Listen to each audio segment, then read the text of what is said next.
It's all good and gravy when things are going well, but when you get into stuff like evictions, when you get into stuff like tenant disputes, you want to know what is the local landlord-tenant law. And some zip codes that we invest in require a rental license. Not knowing that, you could have potential surprises or roadblocks. Not that it's impossible to get one, but if you don't underwrite that into your deal to get that rental license, you can find yourself in a bind. I think these small expenses and just following the rules usually doesn't cost that much time or money, but breaking them opens up a whole can of worms that can really come back around and bite you. Welcome back to our special podcast series, The 20-Minute Investor, where we bring you actionable nuggets and insights from our real estate investing journeys in bite-sized 20-minute episodes. I'm Aaron Amin. My wife and I built a portfolio of 8 cash-flowing rentals across 3 states while working full-time and raising a young family. And I'm Nathan. I'm a husband, a father, a tech executive who built a portfolio of cash-flowing rentals across 2 states from over 2,000 miles away. Together, we co-founded the Remote Real Estate Academy, where we coach investors on how to build their own portfolios of cash-flowing rentals from anywhere in the world. Today, we're jumping into mistake number 4 from our Remote Rental Cash Flow Checklist email series. This mistake is overlooking inspections and legalities. It's a kind of mistake that doesn't show up right away, but when it does, it can cost you big. We've both seen deals that look great on paper fall apart because someone skipped proper due diligence, either on the property itself or on local rental laws. And when that happens, you're not just dealing with expenses, you're dealing with stress, delays, and sometimes even legal action. So today we're going to jump into what the most common oversights are and how to avoid them. So, Nathan, I know you know your market, St. Louis, inside and out. So why don't we maybe start with just what are some of the common, regulations or rules that are specific to your market that we can maybe extrapolate out to help other people look for? I know 4 zip codes like the back of my hand in St. Louis. I don't know the St. Louis market because it is huge, but I think that's maybe to the point because when we say market means a lot of things. And oftentimes people say, I pick Indianapolis or whatever. That's my market. And from neighborhood to neighborhood, street to street, zip code to zip code, things are tremendously different.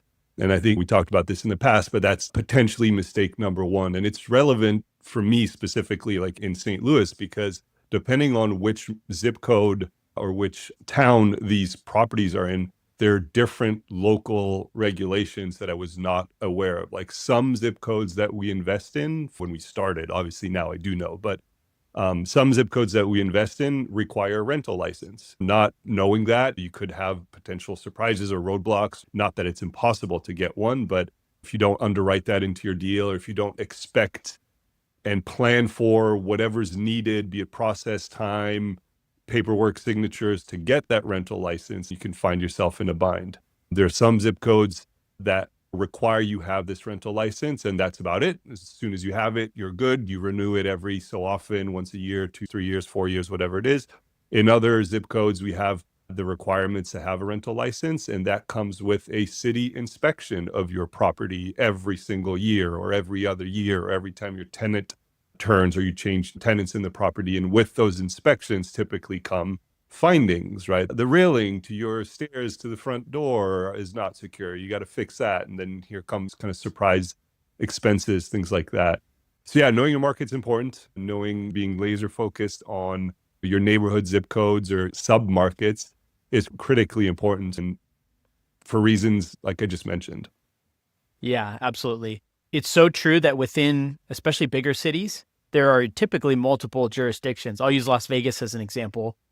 There is a good portion, so it all falls within Clark County, which has their own overlays and regulations. But there's actually a pretty big difference in being part of the actual city of Las Vegas, which is pretty small, the city of Las Vegas itself, versus being outside of city of Las Vegas, just under normal Clark County regulations. And so there's even some different zoning laws. There's some different conditional use depending on what you're using your property for. There's thankfully no major big licensing issues when it comes to just running standard rental properties, but you have to be aware of those distinctions and which jurisdiction you are being governed under, especially because it's all good and gravy when things are going well. But when you get into stuff like evictions, when you get into stuff like tenant disputes, you want to know what is the local landlord-tenant law. Another good example is Seattle in Washington State. So we own properties in central Washington State, which is already pretty highly regulated by comparison to most other states. But Seattle and King County has a ton of overlays on top of that Washington State law And stuff like evictions are almost impossible, comically impossible in the Seattle area. And there's interesting scenarios where you can basically end up like paying a ton of fees for your tenant if you wrongfully evict them. You can get on the hook for thousands and thousands of dollars if you're not playing by a very specific set of rules. And I know I'm focusing more on like the downside case of what can go wrong, but to Nathan's point, it's like those rental licenses. That's a good example of something that if you're doing it right and you're just following the rules, maybe it's $100 or $200 a year. In one of the markets I'm in Iowa, it's $50 every 2 years. So it's a very negligible expense to file the paperwork to have your rental license. But if you don't do that, the fines for operating illegally are pretty high. They're hundreds of dollars, so they're probably 10x what the license fee is itself. And then, of course, if anything happens that should have been regulated under that agreement and you weren't properly licensed, then you're going to expose yourself to a ton of extra liability. So it just goes to show, I think these small expenses and just following the rules usually doesn't cost that much time or money, but breaking them opens up a whole can of worms that can really come back around to bite you. Yeah, and it's not only that, it's also not knowing those local rules and regulations, right, could potentially result in you not being able to operate the property that you've just purchased. I'm sure are at least aware of how more and more jurisdictions, cities, counties, towns, whatever, are limiting or setting quotas on how many properties can be used for Airbnb. So that's short term. But similar regulations exist for regular rentals where these jurisdictions are trying to promote home ownership for local populations. They set quotas on number of rentals that can operate in that jurisdiction. And if you buy a property not knowing that and you apply for your license and they say, sorry, we've reached our quota, then you're screwed. You just property that you can't operate as a rental. So then what? You got to offload it, and that comes with a bunch of fees. So those are the things that are very important to know before pulling the trigger and purchasing something. Yeah, some of these can even be deal killers, like you said. So God forbid you buy a property assuming that you can operate it a certain way, and then you find out that some law or regulation that you were unaware of prevents you from doing so. That's like another kind of worst case scenario. Then you have a property that you have no use for, especially if it's remotely purchased. It's not like you're going to go move into it. But so yeah, there's those kind of like different levels of severity, right? There's the deal killer. There's stuff that can really upend your entire plan. And then there's the compliance and ongoing regulation stuff, some of which it can be like a minor annoyance if you have to file paperwork once a year and you're not paying attention. But that can also really, like, if your home is cash flowing a couple $100 a month in net profit and you get slapped with a $500 fine that you could have avoided, it can really erode your margin just by being careless and not paying attention to some of this stuff. So there's a range of consequences, and the worst case ones are more rare, but you got to know where you're investing and what the rules are. Most people think I'm full of crap when I say that I can operate and grow my portfolio in an average of 20 minutes per day. So instead of asking you to take my word for it, I sat down with my business partner, Nathan, and we ran through our entire 20-minute investor strategy in a free workshop. We go through all the different workflows, software, and tools we use to stay in control of our portfolios so we can focus on what matters most to us.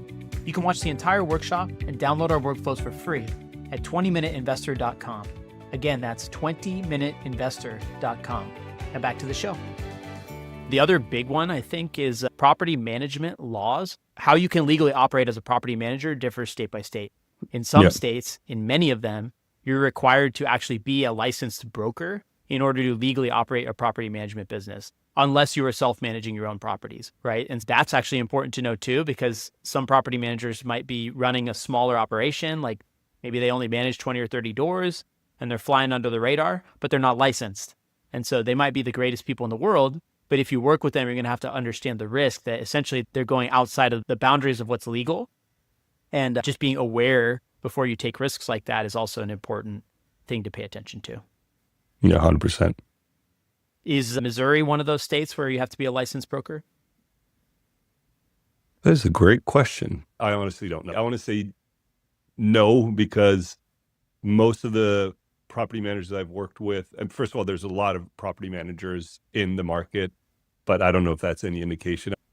Don't know, primarily because every single property manager that I've worked with are these fairly typical one-stop shops where they do property management, they're realtors, so they have a brokerage, and they do some of the maintenance and repair work, not the specialized electrical, like big stuff, but they'll do basic maintenance and repairs, realtors, so brokerage there, and then property management. So maybe through that they're licensed, but I don't know. Yeah, and I have to look at the spread of how common it is. But I first encountered this in Iowa. That was the place where I learned that, okay, there were property management companies that were operating that were not disclosing the fact that they weren't actually operating as licensed brokers or paying to be part of. You could approach a operating brokerage, right, and say, hey, I want to become part of the property management arm of this business, and you could pay them a fee to basically leverage their license. But there were a lot of people in the market that were basically not operating that way and not being transparent about that. So it's just another kind of flag. Again, the risk of getting caught in that scenario is very low unless something very bad happens. But nonetheless, you just want to know if you're playing by the rules or not. And if you're not, you have to accept the risk of what may come if you choose to do so. Yeah, and I just did a quick Google search. According to the Googles of the world in Missouri, where St. Louis is, yes, you do need a real estate broker's license to operate a property management company. Yep. So there's one to look out for. Another thing that is less regulatory and more just about knowing your market is, and the other topic of this course too was inspections and understanding like what are the localized potential risks or things to look out for. Yeah. Some cities, basements don't even exist. In others, there are basements. There's different types of foundations. There's different weather-related concerns and things that you might want to. Homes are built different ways in different places. And so really understanding like what's normal and what's not in your area. And I'll admit, this is not something that I'm the best at. Like when it comes to inspections, I rely pretty heavily on my property managers, my agents, and others to help act as a check and balance to tell me what those things are.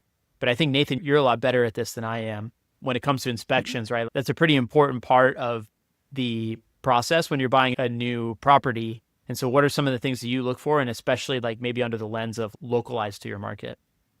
Yeah, so I look at those like inspections and inspection findings in two different buckets. They're the things that are personal to me, the investor, that are important to me to either help me make a decision one way or the other.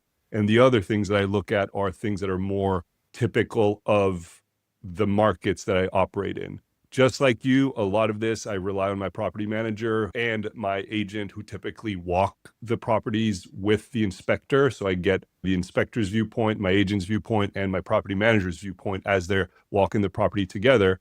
For instance, and this is why knowing your market's important, there are things where I operate, for example, in the Midwest, hail is fairly common. So roof damage is a thing. Knowing the state of your roof out in the Midwest where I invest is particularly important.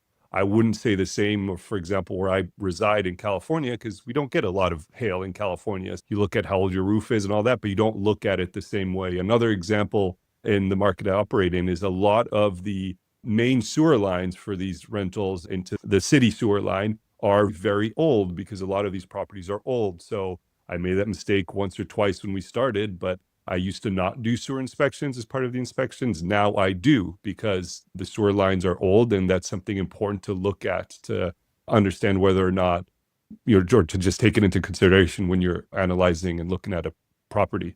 So those are some examples of the market specific things.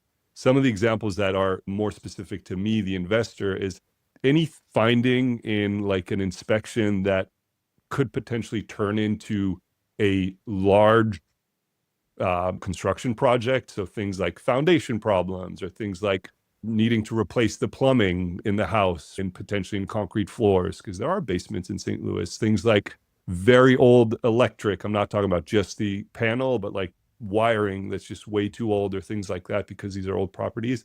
I typically don't want to touch, right? Because I don't have the time. This is the 20-minute investor. So I got 20 minutes a day to put into this, no more. So I don't want to turn into a construction project manager for these large things. So I look out for those. But then there's just some other things that I want to be aware of that either come across through the inspection, or it's a combination of the inspection and my property manager's feedback when they walk the property with the inspector is what have they seen in the property that will require being done for the property to be able to rent at market, or for the property to pass a local rental license inspection and things like that. So it's kind of those two lenses that I look at and pay attention to when I look at inspections. But one thing that maybe generally about inspections, because I've heard this a lot helping out others getting started is that people tend to freak out when they get the inspection report back because it's 72 pages long and all that. A lot of those pages are just disclosures and disclaimers and generalities and things like that. But also note that people should expect stuff to come back and they should be ready. There's no inspection that will ever come back clean. That's just the nature of the business. You can always find something. A lot of these inspectors, being an inspector is a side gig to their main job. So they want to find things that will need repair, fixing, so on and so forth. And I'm not saying this in a nefarious way, but you can always find stuff. I've had folks in the academy and other places come to me and say, oh, is it normal that there's 12 findings on this report? Yes, it's normal, especially if they're older homes that were rentals and things like that. So I'll just call that out as well, I guess. Maybe an obvious, but yeah. Yeah, and it ties back to the last lesson about financial analysis and making sure that you're budgeting properly for expenses. When you get an inspection report back, you do have a choice whether to deal with the stuff that you find or not deal with it. And financially, on your spreadsheet, if you want a higher return, sometimes your mind might trick you into thinking, this is going to cost $1,800 to deal with. I don't want to do that right now. Maybe it's not urgent. I'll push it off because I want a higher cash-on-cash return in year one. People can convince themselves of these things to try and make the numbers work, but ultimately everything you defer will typically end up coming back in greater force in the long run. And to your point, it's like working with your property manager and say, hey, what do I need to do to get this into not only a safe environment, but also drive the market rents that we're hoping to get? And those two usually go hand in hand, right? You want it to be safe and make sure that your liability risk is covered and that your tenants are going to be comfortable. But then also like maybe what are some things you can do, paint, touch-ups, other things to make it look and present well so that somebody would be proud to live there and therefore likely pay a slightly higher rent. Yeah.